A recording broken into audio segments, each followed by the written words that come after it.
next witness is Dr. Peiser. Have I pronounced that? Peiser? Peiser, very well. Please proceed, sir. Thank you.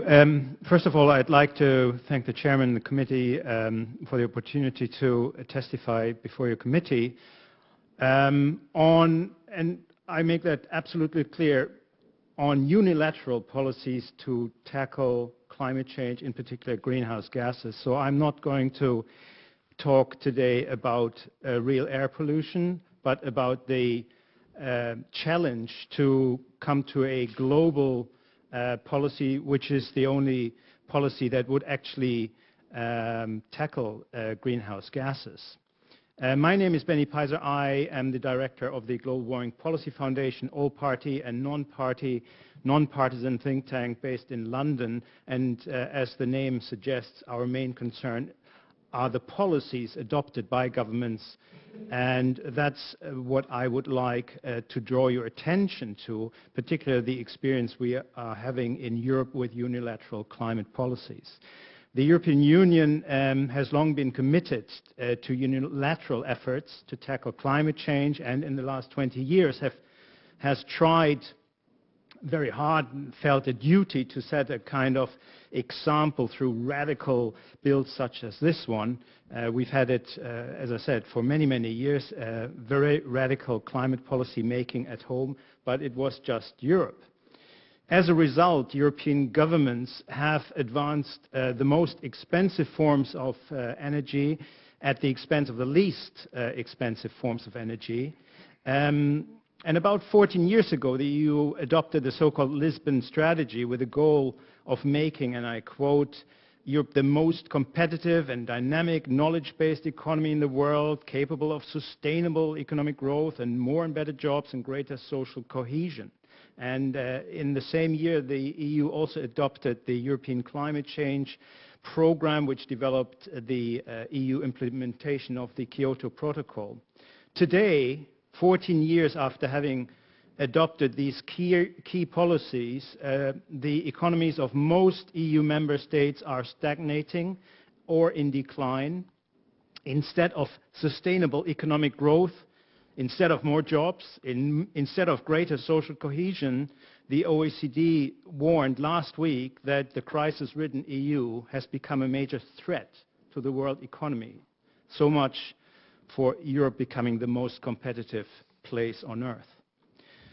Europe's unilateral climate policies have played a crucial role in the EU's economic decline, and it is this experience with unilateral action that I want to focus upon. The other thing is, even though Europe has managed to reduce CO2 emissions domestically, this has only happened because it shifted essentially energy-intensive and heavy industries and their emissions overseas to nations where there are no similar emission limits, where energy and labor is cheap, and which are now growing much faster than the EU. As a result, Europe's manufacturers are rapidly losing ground to international competition.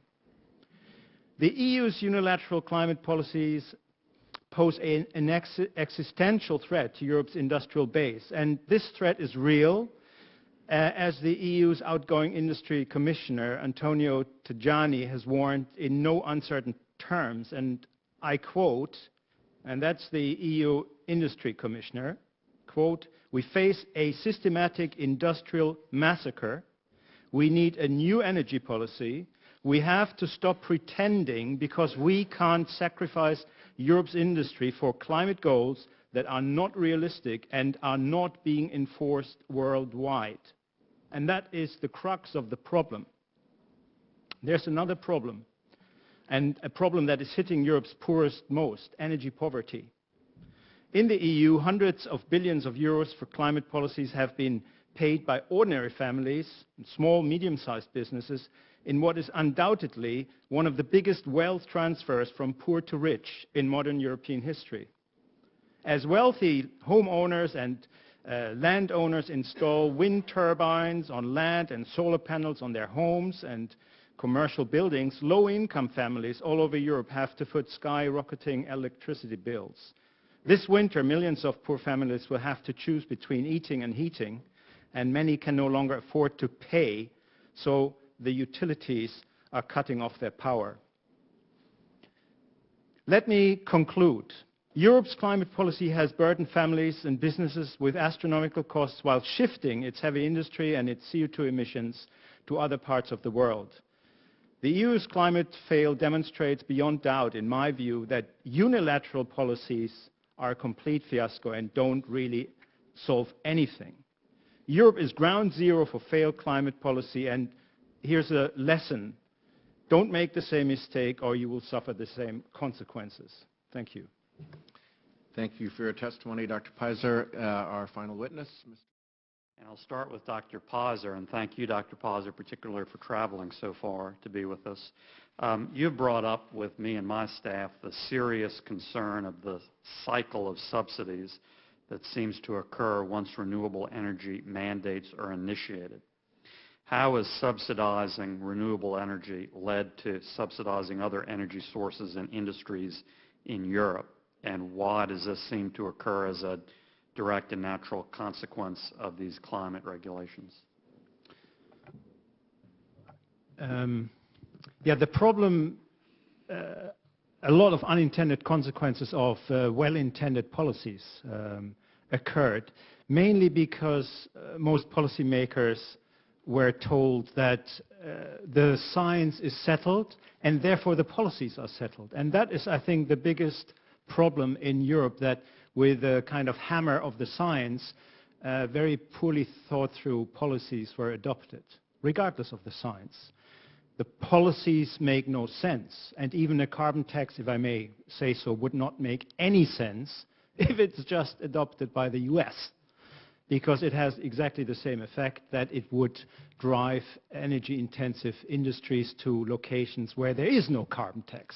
So a carbon tax would only make sense if it were adopted universally, so that there's a level playing field. In Europe, what has happened is, because there is now a situation where there's a lot of renewable energy, which is expensive because of the subsidies. But what is happening, and that is a risk that the US faces even with cheap shale gas, is that conventional power plants are no longer running efficiently. They're only used, or many of them used for backup, or only 70%. They run uneconomically, they are loss-making. So what is happening in Europe, that the governments in Europe are now subsidizing have to subsidize conventional power plants to keep them open, to keep the lights on. And now that we have subsidized renewables and we have subsidized conventional power plants, the energy prices obviously goes up dramatically. It has doubled in the last 10 years, by and large. And the industry comes and says, we can't survive with these energy prices, so they are subsidized as well. Okay. That is the sad situation based on well-intentioned policies that have caused a lot of damage, not just to industry, but also to a lot of families. Okay. And Doctor, can you also discuss exactly how the opt-out provisions of the new EU deal on climate works, and if you believe member states are beginning to recognize the economic challenges they face and looking for basically a way out, at least in the face of China and India not having anything similar or rigorous? Well, we have, for the first time that I can remember, a European leadership that seems to be more skeptical about these policies than the US administration. I can't recall any time that has ever happened, because Europe always adopted much more aggressive and much more green policies. Here, the EU leaders have made their targets for 2030 conditional on a legally binding UN agreement in Paris. And they have agreed that unless there is this agreement that is binding, and I understand there are now big problems, even as we speak, in Lima about this very issue, the Europeans will revisit their targets. So the targets are conditional on a binding agreement, whereas the US administration seems to be quite happy to go it alone. Okay. And about heavy manufacturing moving overseas and how that affects jobs. Well, we all know what happened to the textile industry in Europe, it doesn't exist anymore because it went to cheap labor countries. And there was a big piece in the Financial Times last week saying, cheap energy is the new cheap labor. Manufacturing that requires a lot of energy moves to countries where energy is cheap. That is happening now.